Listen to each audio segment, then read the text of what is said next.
Hey guys, Long Haul Larry, and we are up here at the Yooper House on day 612 of this remodel. I don't really know what date it is, but it seems like that was my back issues. But we were able to get this all finished last night. Seth and all the guys everybody that was here, just tremendous help. Got this all done and everything, and got the steel up on the backside, and now I'll show you what's going on. All right, so now this is the last roof to do. Problem is, I just ran out of tar paper. That's as much tar paper as I have. My oldest daughter and her husband and their puppy dog Ollie, they just left. They helped me get all this up there and everything, and get this rain and ice stuff up there, get the trim all up, and got the tar paper up. And she needed to start making her way home. She actually starts a brand new job tomorrow, and they have a 6-hour drive home. And she wasn't feeling good. She had the sniffles and a little sore throat. So she's they're making their way home, and I got to help her in the garage. It's cutting up some shingles right now, to a 2/3 and a 1/3 shingle, and gonna get up here and start the shingle. I think that I can actually shingle this one, and because I can sit on my knees on this one. The pitch is not very big on this one, so I think that I can handle this one. But I'm just going to do this just to where the tar paper is now. And, it's, I think it's Labor Day or whatever this is. It's holiday. So things are closed and everything. So I can't get any more tar paper. And plus it's supposed to get super, super, super hot today. So I can't shingle. You can't really shingle in really hot weather, because you walk onto shingles when you put them on there, you actually tear them up. So this one here, I'm just going to do this up to the tar paper and do it across. And I have a helper here that's helping right now, but, see what I can handle. And I think I'll be all right, because I'll just be able to sit on my knees and do this. And I'm letting everybody else have the day off. It's a holiday, and just want to get this all done with. So I'm going to shingle this as much as I can, and then in the morning I can stop and buy a roll of tar paper, and I'll already have another helper lined up for tomorrow to be here in the morning before it gets hot out. But it's supposed to get really, really hot today. I'm actually sweating already. Well, this is about half shingled now. This roof was about half shingled and done, and out of tar paper, and also it's getting really super hot out here, guys, and actually walking up there is starting to damage the shingles. So I sent my helper home and said, enjoy your day. And I think I'm going to mess around and put the steel, that little pieces of steel, and splice those in on the back roof. I think I'll putz around with that. That's something real easy and light work. And so I'll work back there and do that. We get those done, maybe work on Soffit and stuff like that today. We'll see how it goes. But it's gonna be doing work in here, and just slowly doing it and taking some breaks. It's a super hot day out. Well guys, another day. I got that much shingled yesterday. I'm a turtle running a race right now. It's supposed to rain actually tonight. This is the last part of shingling. It's not very steep, so I could be on my knees and everything down there, so I don't have to be bending over. So I just drive the bucket over, slide some shingles into it, and I just went and got the new roll of tar paper, and I'm gonna tar this tar paper, and then lift the bucket up there, and then one by one shingle, slap her on. Well guys, I got it done. Basically took 2 days to do this for me, because I gotta bend over and all this stuff. It's so slow. I'm like a turtle out here. But I figured I could do this part. This grade was not very steep, and if I would have took the other guy probably about 2 hours to do. But here's what it is. It's done. I did my first. Not my first. I'm sorry. I did rehab last night, and that lady kicked my butt. I'm pretty sore today. But I got that all done. I got the little extensions put on the steel, so now it overhangs over the eave there. Got all the pipes up in. Got all the rubber boot stuff on. Everything is all sealed up there now. And you can see my vent line. It's way too tall. I don't need it that tall. But I actually put marks on it. I don't know if I'll try to zoom in right here. But you can actually see it's got 1, 2, 3, 4, 5, 6. I'll probably cut it off at like 5, I think. I think 5 or 6, something like that. But when snow comes and everything, if it piles up on the roof, you figure I can look up there and see how much snow I have on my roof. I don't think it'll stay up there. I think it's gonna come off pretty decent, but, and that's why the reason why I got a black roof too, so that if any of it shines through and stuff, the black will heat up in the sun, and even in the wintertime, and it'll melt everything off and it'll just run off. Somebody in the comments in a video I just did, they commenting, well, why just use a snow rake or whatever, and what's the problem with having snow on your roof? Well, there isn't a problem if you got a foot, maybe in 2 feet of snow. But when you start getting 3, 4, 5 feet of snow on there, which I have had in this house, when you start getting that much snow up on the roof, you got to get it off. And so, and you get that big amounts, because I mean, we can get some pretty big dumps up here, and then you got to go up there with a special snow shovel. It's actually sitting over there.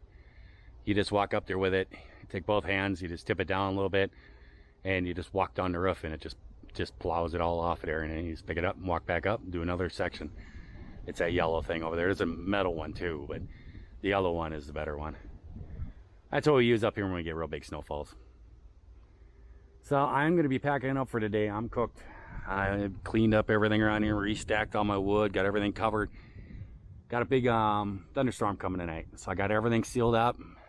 Yeah, it'll be all good. All the roof cap has to be done yet on everything. It is sealed up on top. There's tar paper that goes over the top of the steel, and all that, all the rest of it that's shingled. The shingles go over and they overlap on each side, so it's not going to leak. But all the roof cap has to be done, and it's all going to be vented, a roof cap too. And I don't think I can do it. I just don't think my body will let me do that. So that'll have to wait for some other people. I get some more people out here to help give me a lending hand that I know are good up on the roof. I'll have those guys doing that. I'll start working on these eaves. That's some light duty stuff. And start working on eaves and everything else. And putting the soffit in and all this stuff. All right, guys, we're moving on to the soffit work. This is something I can do. I'm not the most speedy at it right now. This is a turtle running a race in this house. But it's actually really cold. You can see out there, it's pretty dang cold. Well, you can't see it. But it was 90 and like high humidity and just horrible 2 days ago. When the guys were up here and shingling and stuff, and I actually did that part of the roof on the garage. I was able to accomplish that with some help, and I actually was only able to work so long in a day, and then the shingles were actually starting to get damaged. You know, I was starting to dig into the shingles with my boots and stuff, so I had to stop and then come out the next day and finish it. But you know, and I ran out of toilet paper, so it worked good. But got that all done, and then yesterday it just rained and rained and rained. Good news, no leaks in the house. Everything is all good, so awesome. Still got to get the roof capped. Got to get the vented cap put all on and everything. But it is sealed up, and on Friday, a guy that's working for me, he'll be back, and he's going to cap all that stuff and do the stuff I can't do. But this is something I can do. This is called a trim box for soffit and stuff. And I don't know if you guys really know this or not about me, but I actually used to own my own construction company when I was younger. And I used to build garages and decks and do concrete work and stuff. And this is something that you have. Well, I just slapped together a couple pieces of wood here that I have. And this is the soffit that goes underneath the overhangs. And it lets air vent up through there and everything so that it all can breathe, your roof can breathe. And has all the little holes in and stuff. But then you just build this little box, and you make it big enough for the soffit. It slides into it, but it keeps it nice and square. And then right here, I'll show you. You guys will see how this works. But I have this mounted up so that I can run my skill saw across here, and then you just use a blade that's kind of used for finish work on wood and stuff. It has a small little teeth, and that won't chip the soffit when you cut it. And then down here in the bottom, I made the first cut, and I have my saw set at a certain depth, so it goes just through the soffit and just touches the wood underneath. And I measured from that, and I basically put a ruler on here. And that's 12 inches, and I got all in 1/8 inch increments. And so now what I need is a piece of soffit that is 11 7/8. So basically what I'm going to do is just slide the soffit through.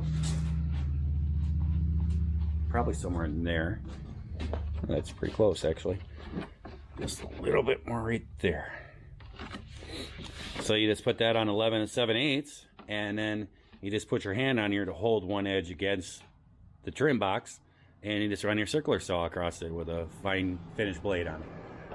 So you got your fine tooth on there, and this is a guide that I just have screwed on here, and I squared everything in the box and everything, and just go ahead and zip it through.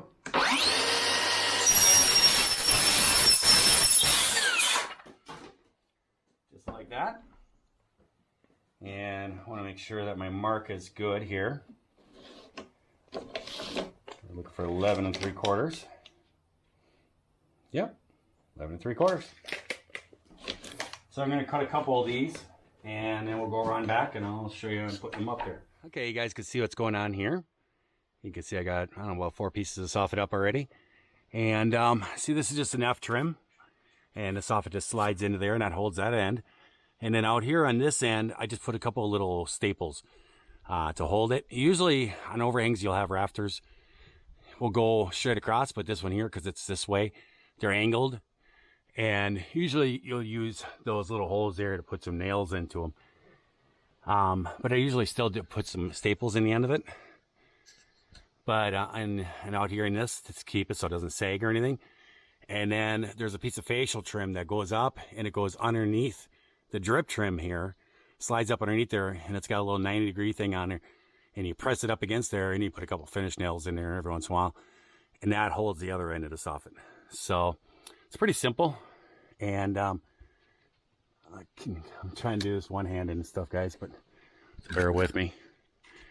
But basically, this one here, it just slides into the groove like that, and then you gotta press it that. Pretty difficult to do one-handed here.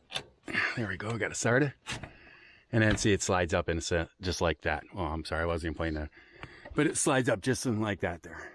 So, and then I just shoot a couple little staples up in there to hold it up onto that new board there, and we're good to go, and then just continue on down.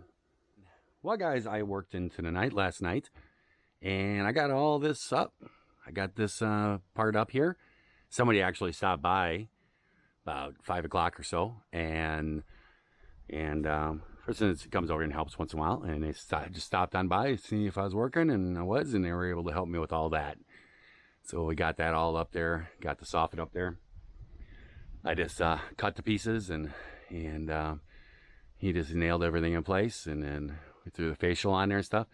The part, put that right there is a trim that goes up onto the roof and then it comes around the edge.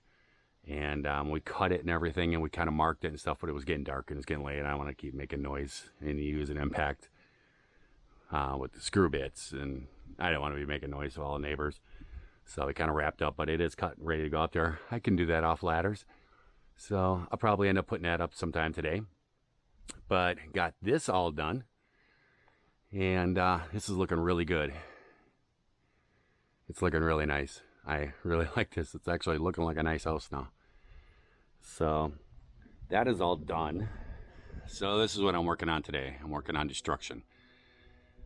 I got to pull all the old siding off, and this wall over here I had to do anyways, because to match up with the wall that we built over on that side coming up, I could not leave the siding, and so I ended up sheeting that to OSB, and then that frame around the attic vent there, it used to be like a window, I think, and there was a windowsill in there when I started pulling it off, because some of the molding around there, my finger's not even right, some of the molding was rotten, and so I started pulling it apart, and actually I pulled the windowsill right out. So I had to reframe it all out and everything else, and then I put one visor on there to trim it, and did all that so I could, finish the roof and all that. And so now it's taking all this old siding off. There's 2 layers, and this right here was very rotten. When I did the inside of the house and I came into this is the dining room, it was all rotten down in here. All this stuff, these boards, this is all rotten. So I'm gonna probably end up pulling it off. I'm gonna pull the window out. I've decided I'm gonna pull the window out And you can see how I put all new 2x4s in here, all the way from the floor to the ceiling.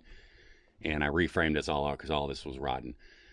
And so I'm going to pull a window out, and I got a bunch of I got the 1x6s and stuff. I'm going to replank all this around, bring it up to where the windowsill is when I pull the window out, and then sheet this with OSB and the treated plywood on the bottom and everything. I'm going to completely redo this all and put the window out here like it's supposed to. I kind of think that I'm probably going to end up doing that to all the windows, but this is where I need to start with. And so I'm just doing destruction today, and then I'll take the tar paper stuff off when I get it all ripped off and find out. I knew I was going to find rot here. When I redid the whole inside, around this window was all rotten. All the 2x4s were rotten over in this corner because somebody had a board on the bottom of it, and it was tilted back, and it actually, well, the water was sitting on it. You could actually push your finger through it. And so this is just all rotten. So what I've done is I've cut back to the next 2x4 here. I'm going to take all these off and take all these boards off. They're all rotten and crusty and everything. And they had a piece of tin going along the bottom of the ground. That's pretty common, actually, to do that, because you kind of do that and you put it down. Like, they just had it sitting on the ground level, but if you actually put it down like 2 inches into the ground, it'll help to keep the moisture, all the water when the snow melts and everything is trying to get in. It'll help it on the bottom to keep that out of there. So I'm going to put it back, and I'm going to do it. I have it laying over the side there. It's all good yet. But I'm going to rip all these boards off and replace all these boards. And then I'm going to be pulling this window out. I'm going to pull this window out, and I'm actually going to use it like it's supposed to. Because what the deal is that somebody's been, they put them in, and then they put like they put like trim around it, wood trim around them and stuff. But if you actually just make them actually flush with your siding, with your wood, and then nail them on there, you actually put J-trim right up against here. Then you don't have nothing to paint and all this stuff. So I'm actually going to pull the window out. I'm going to replace all these boards, make them nice and even with the cutout of the window frame inside here. This is all brand new wood. I put all this in there when I did the inside. And then I'll put my green treated plywood in the bottom, OSB on the top, and then I'll put my window back in and seal it up. Well, there it is, guys. Basically, it's a whole new corner on the house. Somebody had cut the boards short. They weren't rotten on the sides over here, but they were rotten all down below here, down below the window. So, and they were short. They were cut short on the side, and somebody mounted the window directly to the frame of the house instead of mounting it on the outside like it's supposed to be. So I decided to just cut it all back, make it all like it should be.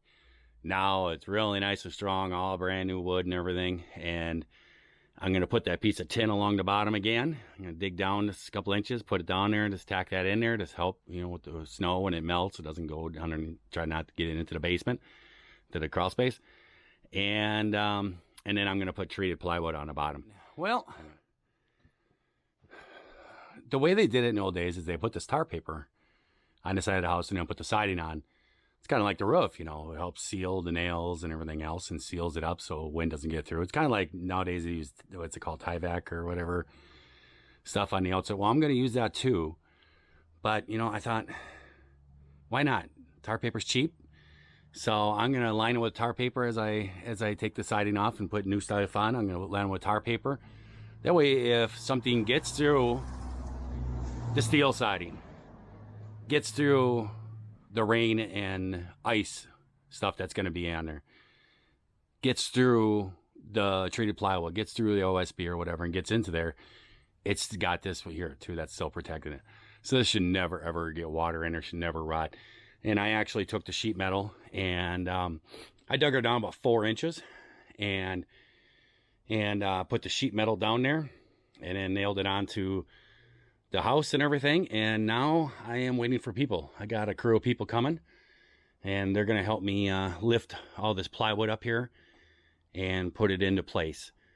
There's no way I can lift this plywood, so they're going to come and help me with this. I'm just kind of hanging out waiting for them. But yeah, it's looking good.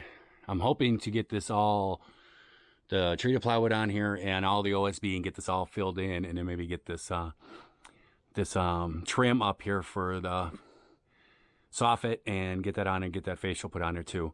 Hoping to get that done tonight. I got a crew of like 3 people coming here, so we should be able to knock this out. And I figure a couple people over here helping me, and then I'll figure a couple people going to be over on the other side of the house taking that siding off, because then tomorrow's another work day and those people are available, so they're going to come out here and help me do this same exact thing to the other side. Hopefully there's no rotten spots, but if there is, I can fix it. I'm Long Haul Larry. This window, I knew this thing was really rotten, because when I tore the inside apart, the boards were all completely rotten, and I put all new 2x4s and framed up this whole wall on the inside and everything. So I knew I was going to run into this. I knew this was expected. So now, hopefully they'll be here in a couple minutes, and can start working on this and getting all this sheeted up.